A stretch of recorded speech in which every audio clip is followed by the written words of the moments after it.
You are all weirdos. Weird science is the revolution.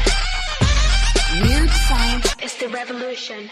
Hello, all you weirdos. Jim here, and it's time for the best comics of the week for the week ending on January 14th, 2024.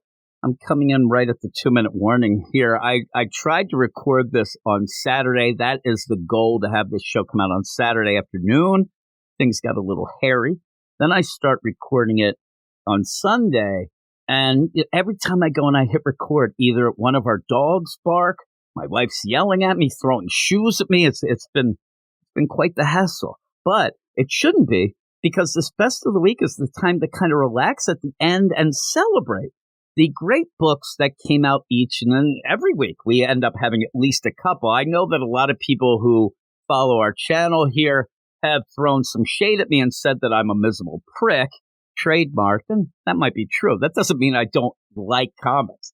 I love them, and there's always good comics to talk about, which that's what we get here, to remind everybody, look, I might be a miserable prick, but I still like the comics, and we have a bunch. But before I get into this, let me remind everybody that these are my opinions. You may have different opinions. You may agree, disagree with me, or what most likely will happen is you will have books that you think should be on the list that I don't talk about, but that might be because I didn't like them, or it may be because I didn't get to read them. So what I'm getting at is, please let me know what you think your books of the week were in the comments, and no fighting. There's too much fighting going on right now. I hope that this whole place here on the YouTubes, on our channel, could be kind of a ceasefire, where everybody could just get along at least enough to like some comics. Because while the comic book industry does seem to be struggling, there's always some good stuff out there. And that leads to the first book, and it's a Marvel book. And it's a book that people were going Lady Gaga about all week, and I liked it. I see why. Maybe it's being a little overhyped, but we'll talk about why. And there's this whole play, and I think it might be the theme of this whole show, is how easy it is to recognize and then give fans what they kind of ask for, right? It's a crazy, wacky idea, but it sometimes works. In the first book's Ultimate Spider-Man #1, written by Jonathan Hickman with art by Marco Checchetto. I love the art by Marco Checchetto, even though there's not a lot of action, and the big dig on the book, not a lot of Spider-Man. But if you haven't read Ultimate Invasion, the Jonathan Hickman mini that led to this, you may want to go and read that. In the meantime, if you're like, oh my God, I love this Ultimate Spider-Man, but I don't get why this, and this is going on. A lot of that is explained in Ultimate Invasion, at least how the world was set up, a world without heroes, a world without a Spider-Man. And it's a cool thing. You don't have to. I actually have a lot of people who didn't read that and still really like Ultimate Spider-Man. But when they start asking questions, usually a lot of them are solved in that Ultimate Invasion. I said this week when I was on the Comics Aficionados YouTube show that this whole setup, Peter Parker never became Spider-Man. Now he is by the end of this issue. A little older, but he's going to become... It feels like Kick-Ass a lot. It feels a lot like the Millerverse. The idea that the heroes were taken away, but now with Peter getting the radioactive spider, turning it might end up, that could be the big push where a lot of the other heroes follow. In this, though, like I said, you don't have a lot of Spider-Man. So why are people going nuts? And why did I mention the idea that it's very easy to know what fans want and maybe give it to them? You get Mary Jane and Peter married and they have kids. That is such an easy thing to give people, and they will let things be slow burn just because you got that. People were so happy about that, and I just pray that that's what Marvel sees, and they realize maybe, when we give fans what they want, they'll actually get excited and buy books. And not even just that, but recommend other people buy it. I had so many people this week tell me that they haven't bought a big 2 book in years, that they bought this the minute that they found out that Mary Jane and Peter are married and have kids. And that's there. There's the easy play of it. The story itself, though, I like the interactions. I love the dialogue that Hickman wrote between, say, J. Jonah Jameson and Ben Uncle Ben, who is alive. And that's not something I ever really think of. Hickman, the dialogue, it's usually a world builder, but the dialogue is really good. There's a really great scene between J. Jonah and Peter. I'm not going to spoil everything here, but it is a kind of a cool play. Peter Parker seems like he's a little mopey, but it gets me thinking that he's mopey because he's missing something. He knows that he should have been bigger, better, but he can't put his finger on it. And I kind of liken it the idea, like, if you're growing up and I want to be a football player, I want to be in the NFL, and you try your hardest and you don't make it, at least you gave it a shot. Maybe you can put that aside then. Well, I gave it a shot. It just wasn't for me. I did my best. But it's one of those where Peter might be like, I know I'm supposed to, but he could never figure it out. He can't get over something that he could never figure out.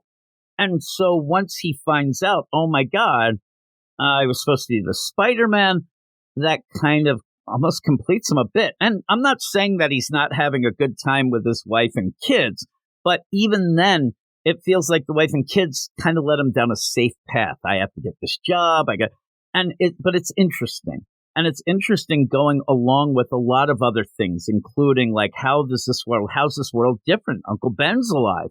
It's weird that anytime Uncle Ben's alive and something that almost 100% means that Aunt May's dead, and that's the case here. But we find out little things that are going on. We find out how the world has been and what's been missing, and I really, really did like it. I did, and a lot of people have. This isn't a hot take that I think this is a good book. I have a review. If you want a little more detail in this, we have a review on our YouTube channel that you can check out. I'll probably link that at the end. But yeah, I think it's really good. I think that everybody who likes Spider-Man should check it out. People who maybe aren't enjoying Zeb Wells' run, I think really should check it out. Here's the thing. No Paul in the Ultimate Universe as far as we know, and that's a bonus, right? So I really think that that's one, if not the best book of the week. I know there's some other books at Marvel, the X-Men stuff.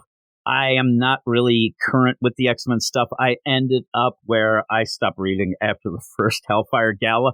I have read the Fall of X stuff, but I'm not really, I don't feel like I'm qualified to actually say, hey, this is a thumbs up or a thumbs down. When I'm reading them, I don't think I'm getting the full gist, but a lot of people told me that a bunch of the stuff this week was pretty good. And again, if you like those, let me know and give me some reasons why. In the comments, we're going to move off to DC, though. And DC had a pretty strong week, in my opinion, starting with Action Comics, number 1061, written by Jason Aaron, art by John Timms. Again, I really did like the art, but the big thing here is that Jason Aaron is on Action Comics. I really, really like his Batman Offworld, and this continues to impress me. It seems that the nonsense Jason Aaron was giving us at Marvel, maybe because he was bored. Maybe he just felt like, hey, I've told stories with these characters this long. I need something new, fresh. Seems like he got his groove back here at DC. Because Batman Offworld, if you're not reading that, I suggest you go and check that out right now. But this Action Comics Bizarro story, pretty good start. Now, it's only going to be a couple issues, and then he's going to be off the book. And I'm looking forward to see what he's on next. But then Joshua Williamson will take over on Action Comics. The one bad thing about this, Philip Kennedy Johnson got kicked off the book so that Jason Aaron could be. And it even felt like his story, which tons of people love, including the War World stuff and what came from that, kind of ended up getting cut at the knees and felt very rushed at the end. But I'm not going to take it out on Jason Aaron. I'm glad that the story's good, because if it wasn't, then I might really be mad. But it's still a shame. But this Bizarro story that Jason Aaron is talking, it does tie into the bigger picture, it seems, that Joshua Williamson is writing, Farm and Graph. And I think that Bizarro in this is being manipulated. But what you get here is Jason Aaron comes over to DC, and like I said, it seems like he's got his groove back. He jumps on to Action Comics here, and in this Bizarro story, does something that I thought was very clever. And this happens a lot. When you have a big writer jump from company to company, they want to change some things up, or they want to do stuff that, oh my God, look, these characters have been around for so long, but look at how clever I am. I'll do this. Now, there's bad examples of this that have gone totally wrong. Of course, that's Brian Michael Bendis. When he showed up and did both Action and Superman, he started doing wacky stuff. I love the idea that he said, I'm not going to really, mess with things. And then he completely messed with everything, but his stuff didn't go over well. So there's always that worry now. Okay, here we go. But Jason Aaron comes over and gets this idea where there's Bizarro, the opposite of Superman. Well, Superman, he's weak and invulnerable to magic. So what would that mean to Bizarro? That means it supercharges him. And that's what he does with this story. Bizarro, who ends up not being able to find Bizarro World, is looking, and that means he can't find his wife and kid. He kind of freaks out. He ends up getting magically infused, and then he goes after Superman. But really, with the intent, it seems that if he can't find Bizarro World, he's going to make his own. He's going to make it on Earth. So he comes to Earth, but he's not quite right. At points, he's forgetting things. He's gathering stuff and not really knowing why he's doing it. And I like what Jason Aaron does, because you have this idea. Is it because he's being manipulated? Is it because he's Bizarro? Is it because now this magic deal? But something feels off, and Superman actually says it. You're not right. Something's wrong here.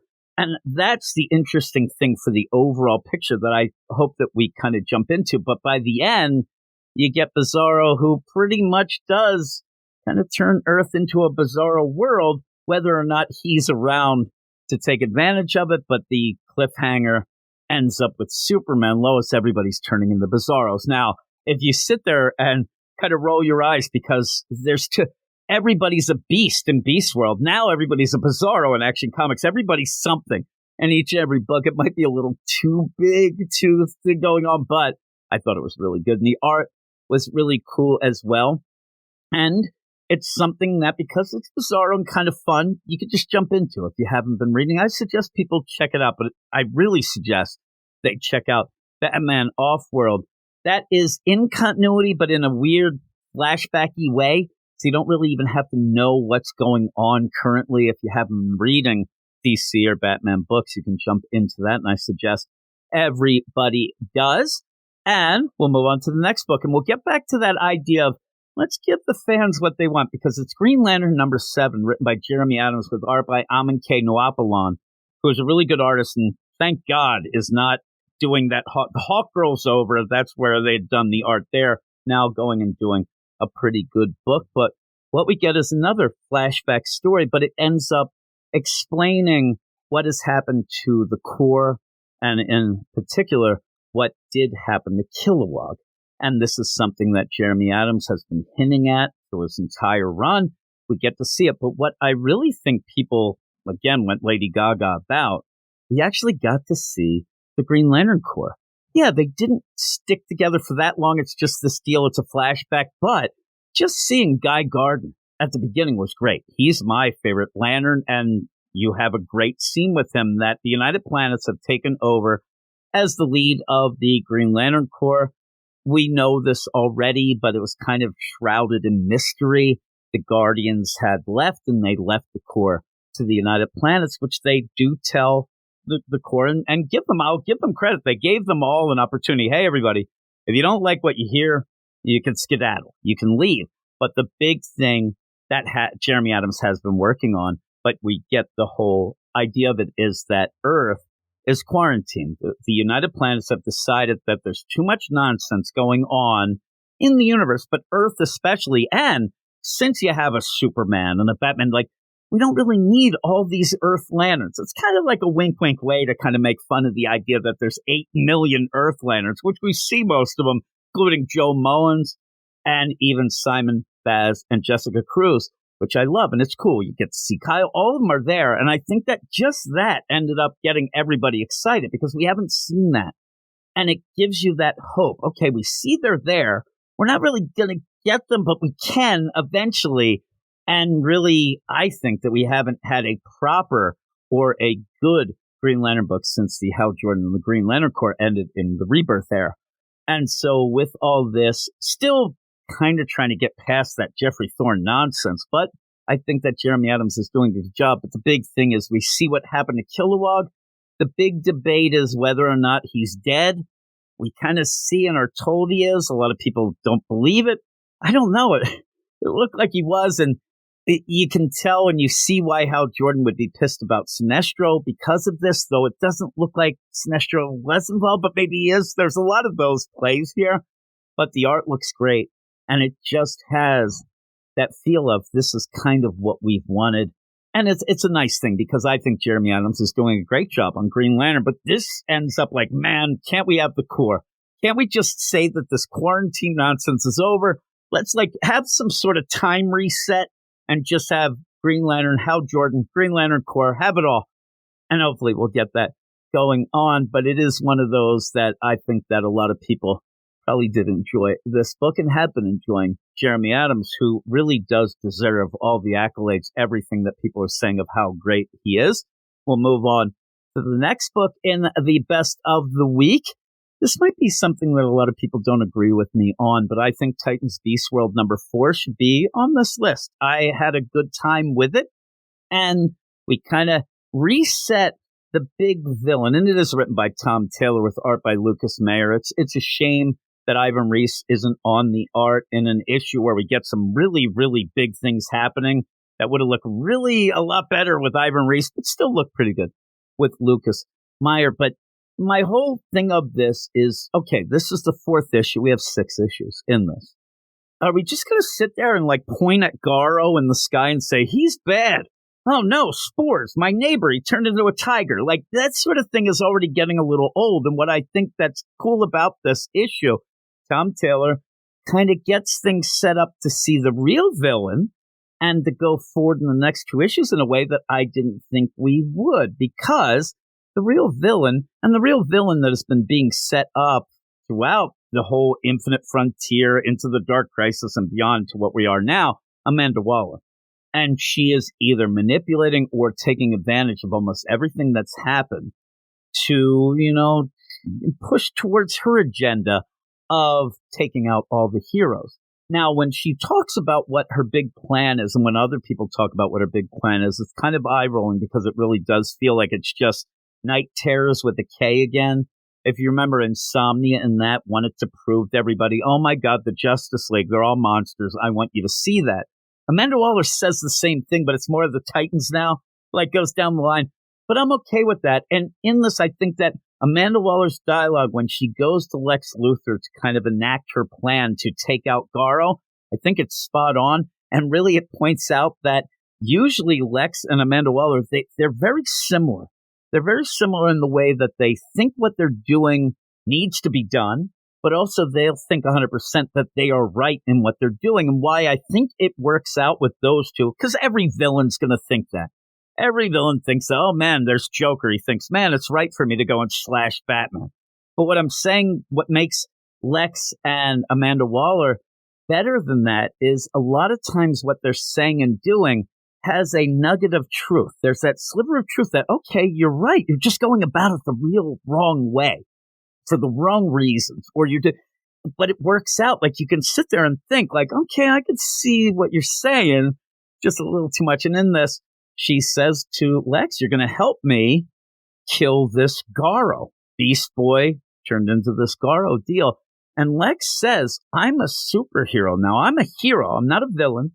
I'm a hero. I do good things. And Amanda Waller says, good, because us taking out Garo is what we need to save the world. And she's right. She's right. It's just maybe not the greatest way to do it, but you end up having a callback character chunk out of nowhere. Was pretty cool to then end up him getting teleported to Garo.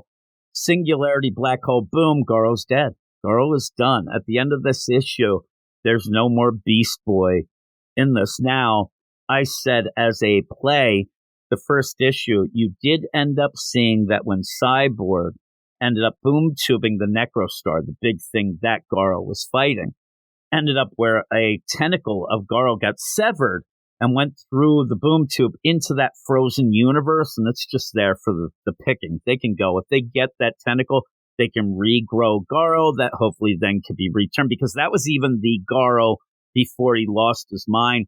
That is a pretty good sample of DNA to get Garo / Beast Boy back. I think that's what we get by the end. But you do end up seeing the Titans trying to protect Garo, even though Garo is like the conqueror here, and everybody, including Sarge Steele from the Wonder Woman book, is jumping in to take advantage of this to tell people, look, this thing is destroying the world. I mean, most people that are hearing me talk have a family member that's turned into a beast because of this thing, and they're protecting it. This is bullcrap. And yeah, so you start getting the bigger picture. You get that synergy between books towards that idea that everybody ends up hating the heroes. That has been something that's been going on for quite some time. But I think that it's really, really good. And my last DC book, I think this one will really surprise people, is Batman and Robin #5. I really enjoyed this issue, written by Joshua Williamson, with art by Nicola Szymczyja.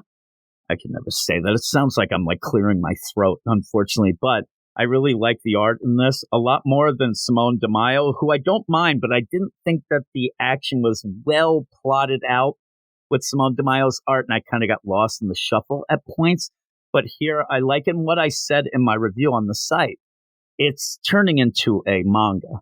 Now, the art all along it seemed like it was trying to ape a manga anime style. But now Joshua Williamson is going full in, where Damian is going back to school, and he's going to try to figure out if the principal is, in fact, his ex-teacher, Mistress Harsh. But more important, because that seems to be, yeah, that's it. But more important, let's see if that's also Shush. And it's funny because what Joshua Williamson is doing in this issue is putting the major story, Shush, Man-Bat, DNA splicing, kind of shoving it aside a little. Let's put that in the background. Let's use that as a basis to get Damian to do some fun things like join the soccer team and maybe try to get along with some of the kids at school, and have a Bruce Wayne who's there cheering Damian on. It was actually very heartwarming to see Bruce Wayne actually cheering for Damian. Kind of cool. But the story, Shush and all that gets pushed. And this is what Joshua Williamson did in my mind in his Robin solo series when we had that Lazarus tournament. The Lazarus tournament ended up like, okay, that's there to be the set piece. What it's more about is character work. And that's why I really like the Robin series. It was all for the character work of Damian. Joshua Williamson does a great Damian. And I think that that's what we're going to get in this as well. I didn't really like the first 4 issues of Batman and Robin. And I talked to some people that agreed with me that they thought the same thing. This seemed like the first issue, like, yeah, this is Batman and Robin, and I want more of this. So hopefully we keep going on with more of that. But I would tell people, check that out. Pretty cool. And then the last book, I only have one indie book, and it's a big one.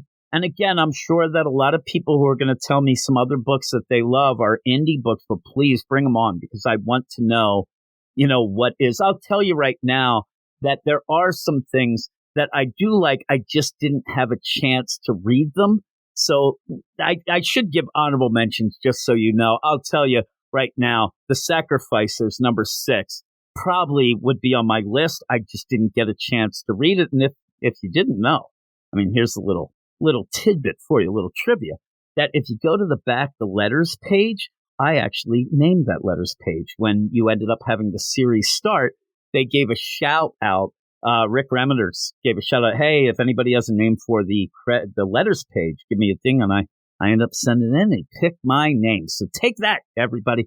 But yeah, I do really like that. I just didn't have a chance to read it yet. As I said, things got very hairy here in the Werner residence. My one book, though, I'm picking, and it's a book that everybody picks every single week that it comes out in a best of the week type of thing. Transformers, #4, art and writing by Daniel Warren Johnson. It's the best book in comics right now. It's a book that so many people are excited about every time it comes out. To me, it's getting people back into some comics that maybe they weren't into, and it's a great series that if you have somebody who isn't a comic fan at this moment, or maybe you want to suggest that, because it is so good. And in this issue, we really do see why Optimus Prime is a hero, and really why Starscream is a piece of crap. Shady as hell. He is so evil, but it's so good. I'll tell you, I'm not a huge Transformers fan. I say not a huge Transformers fan. What I should really say is I don't have a lot of past, knowledge of them. This is my first series jumping in, though.